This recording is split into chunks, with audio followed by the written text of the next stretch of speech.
Welcome to Smash Writing. I'm Paul. This is Justin. The end is coming to what turned out to be a 4-year fucking idea by this. 5 years. 5 year by this genius. Obviously, this is our tour to getting back into action, and I'll recap you a quick second here. Justin came up a few years ago and said, hey, let's review all the Bond films. And I was like, cool, that's a solid idea that we can keep on our idea list for years to come, because there's 20, 30, fucking 27 films. At the time, we both agree we have different versions of Bond. Justin's Bond, I think, down is Pierce Brosnan. Pierce Brosnan, baby. I'm a Daniel Craig Bond. But then, it sucked because we hate it. Or not hate it, but like the early Bond films. Loathe them. Yeah.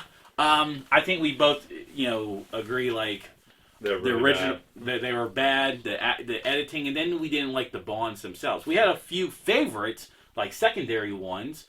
What was the one from the late 80s after Roger Moore?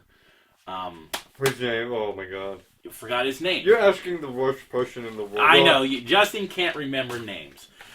Anyway, we got into the 90s ones, and I didn't think they were bad films. They were definitely improvements from the ones we were watching. You mean they were fun? They were fucking fun. They were fun. Sure. A franchise that hates fucking fun. They were fun movies. Yes. So now, we finally got into our... Timothy Dalton. That was the one that was like, man, that was probably our second type of person. So, we finally got into my Bond, and that was with Daniel Craig with Casino Royale. So now we are back with his second film. I feel safe. I could say this because I'd already seen Skyfall going into this, which means I've seen 3 of these now with Craig. I don't get the hype. He fucking sucks ass. And of course, we were talking about the 2008 film Quantum of Solace, which is Daniel Craig's second film as James Bond. This is the 22nd one. Oh God, it's such a long series. 22nd one in the series came out in November. It is 22. This was number. So there's only 25 movies. Because we only got 3 more to go. That is true. This came out in 2008, 2 years after the first film. It was the 7th highest grossing film of 2008. But this also had a much bigger budget of $230 million, which only grossed $589. So, goodness gracious. Okay, so let's talk about the plot. Okay, those are my notes. Maybe you can help fill in what the hell I was at. What the hell is this opening sequence? That's my first note. What the hell is this opening sequence? I guess there was an interrogation going on here. Yes. About Vesper. My second note is she's Vesper. I remembered after I wrote it, she was the woman. Yes. From Casino Royale who screwed him over and died. But they fell in love during that whole process. Sure, of course they did. Yes. Yeah, I remember that they had intimate time after he had his balls crushed.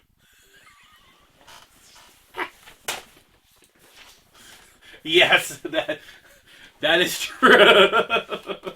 Why did that guy out the man who's working on the inside for him before that man made his move?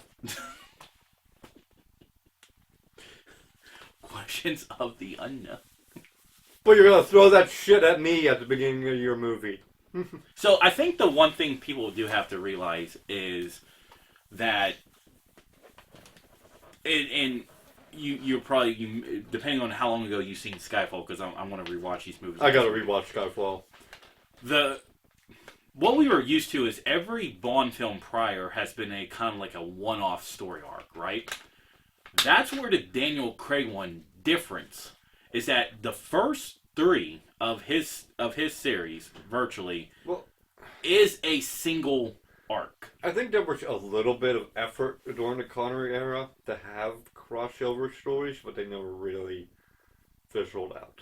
Yeah, like they might have like said something or flashback something, but what you're actually seeing... I know what's happening, but how does that guy outing the man on the inside help him in any way before he can make his move. There are some plot holes. We're gonna get into it. We're gonna fucking get into that. This fucking movie. Fuck.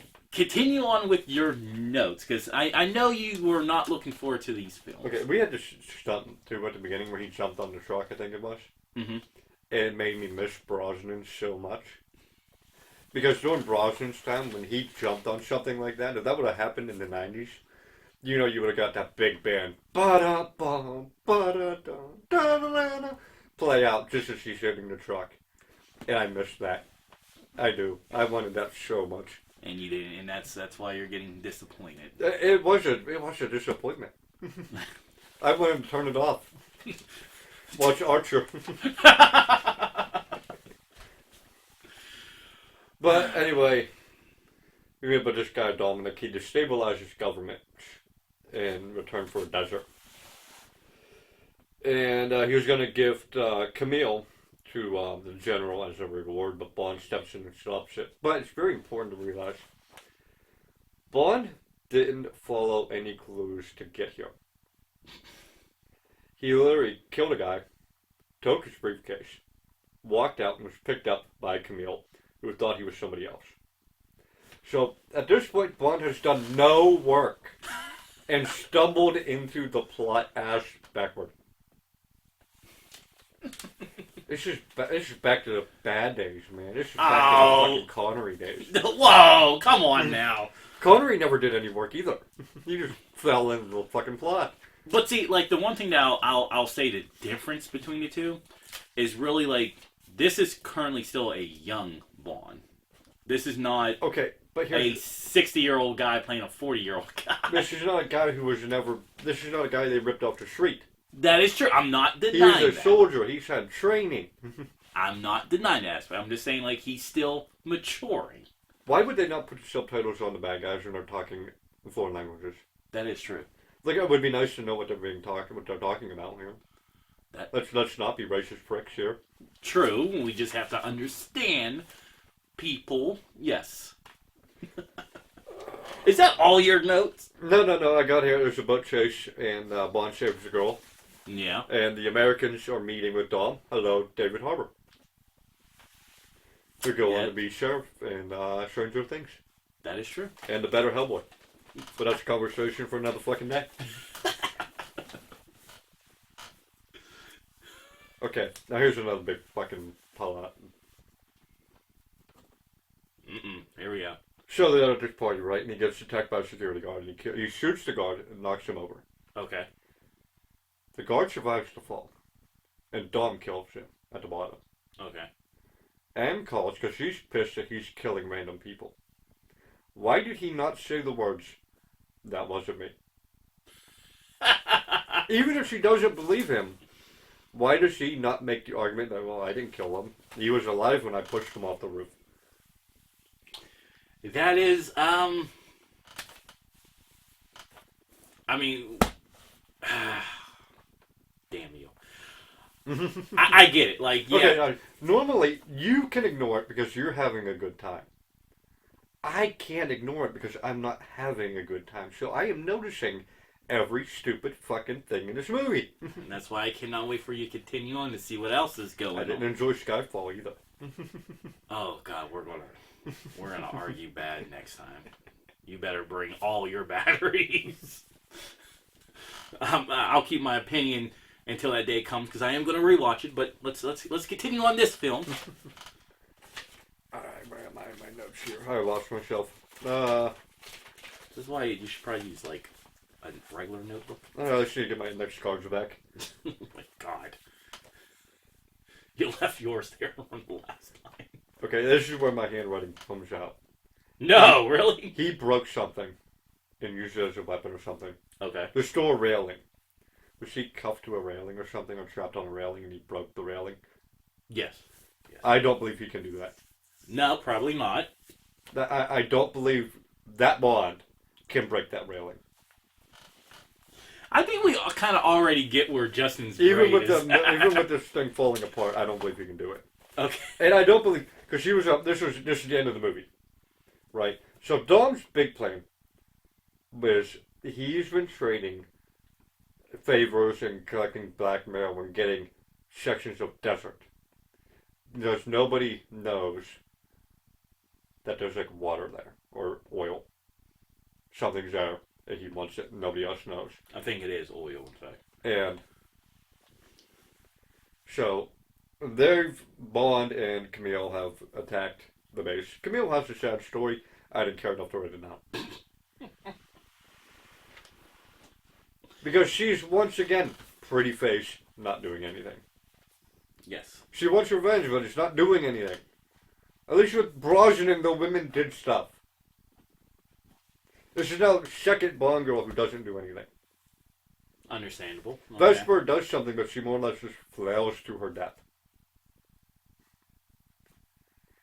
I get it. So, there's one point where Bond is in the one section of the hidden base, and he hears a gunshot that he cannot possibly hear from where he's located.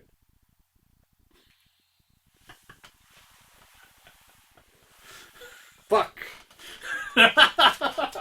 You want to know why there's no notes? Because nothing happens in this movie. Ever. Dom is the least interesting villain we've had in this franchise. The way he is running with that axe is like, you are a trained soldier. Tackle that man to the ground. Right. He is a pedestrian.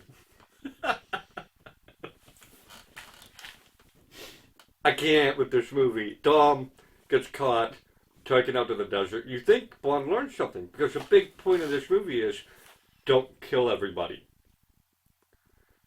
That he's upset because the one agent he was working with was killed and covered in oil. A la the gold thing. Mm-hmm. I was going to say gold member, that's Austin Powers. Goldfinger. So he's upset over that. And so he drags him out to the desert, learns about who's the evil organization. Quantum? Or Spectre? Spectre. Yeah. And you think he learned something about killing, but no, he just left Dom in the middle of the desert and he dies there.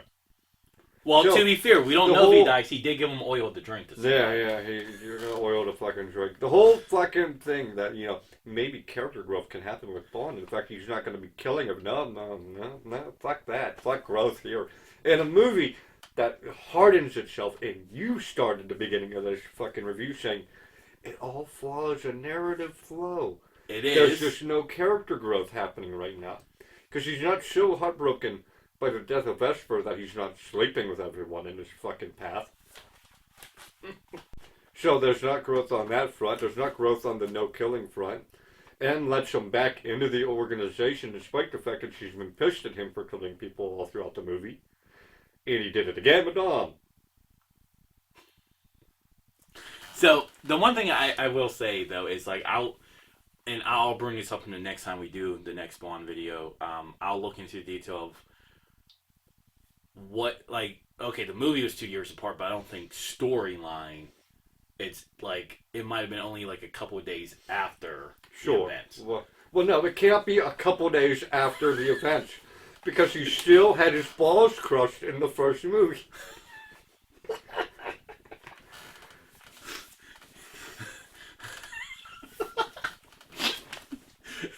You're not gonna let that.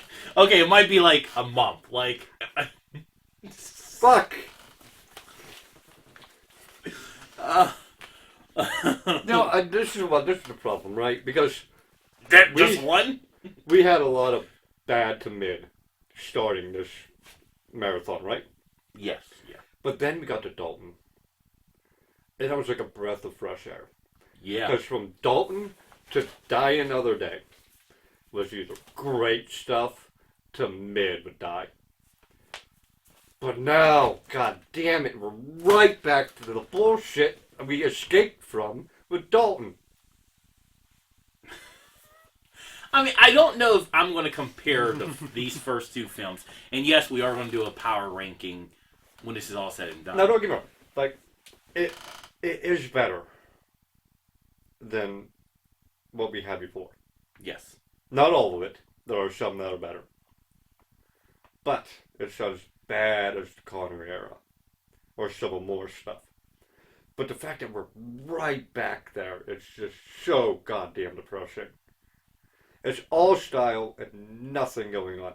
And there wasn't a lot going on with Brosnan either, but Brosnan was fun. We were having fun. I get that. I mean, is there something positive you can say? No. No. I refuse to do that here. Yeah. This, I mean, I've never seen you like this. You might this might. I'm gonna guess an F movie. I'm gonna give it a D. I won't give it an F D? because it's not in the Connery section. It's It's just my depression over being back here. All right, so I'm going to give it a B. We're way apart on this one. At the end of the day, there was still I still enjoy the action, and like if you focus on the story, do I agree with like because this is a multi-movie arc, do I feel like being the middle movie is probably going to suffer because it could almost be like a plot filler? Here's the thing with that. You're telling me that we continue on with the bullshit? So, I think this current arc wraps up in Skyfall. Skyfall will begin ends one arc and starts a new arc. Yeah. But you really won't know it's the beginning of the next arc until you watch the next set of films. Yeah. They do some callbacks on it. But Skyfall does wrap up a 3-movie arc. I remember Skyfall having the weird villain and the shooting range thing with the villain. And the convoluted plan of him escaping capture. And M is done. Judy's gone. Yeah, and fun fact, like her being the only one that played the same character in 2 different Bond series. She was the M in the Brosnan, and Yeah, she came on a Brosnan. yep. So that and then we have Spectre that has Batista, yes, we'll get all that down the road. and then No Time to Die is 3 fucking hours long. Skyfall's not short either. Yeah, I know. So I fucking know. We're back to that again. now here's the thing, and like I said, it's like with this being a 3-movie arc, one of the things I will criticize is like, yeah, you're right. I don't feel like there's enough going on for a movie that's 106 minutes long. So There's really nothing here. Nothing is going on. No, and the plot They're drags. tracking the worst villain. Yeah. So it is definitely like what I feel like one of the lowest points for the Daniel Craig era. One of the things that I did enjoy, like generally the action was good enough for me. Like, but I think that's where they're probably overtaking the action with and ignoring the story. I think this one in particular. Actually, no, Skyfall has one too. They're really leaning on Bourne. Yeah. They're really like, oh, that worked for Jason Bourne. We should do that too. You're not Jason Bourne. Yeah. Jason Bourne's not Bond. Huh? No way. Well, no, that's a good thing though. You could be your own thing. Characters, yes. The one thing I did, like, it gave me a chuckle when I first watched it, when I then watched it, is the death of Matheson, okay? Matheson is both a traitor that Bond becomes friends with, right? And his death scene, like, you see Bond mourning, right? He's like, oh my god, and you know, they're like, oh, you know, all sad. And then it cuts into him dumping the body in the trash. Dumping him in the trash. Yeah, show what he would want. Boom. And then, like, maybe, like, and then he takes the money, like the $20 or whatever in the wallet. Yeah. Like, we're gonna need this. I honestly had a good laugh at that because I was just like, he's upset, and so imagine you're the what's her name Camille. Camille. Imagine you're seeing him cry over what you would assume to be his best friend, brother in arms, whatever the case may be. And then the next moment, you're seeing him dump the body and him robbing him. Like, you think you just leave him there and maybe fold his arms or do a proper, like, goodbye. He would want it that way. I don't want to be dumped in a trash can, but whatever. This movie should get dumped in a fucking trash can. but I still think the action for me gives it a little bit more touch. So I'm giving it a B. Justin's giving it a D. D.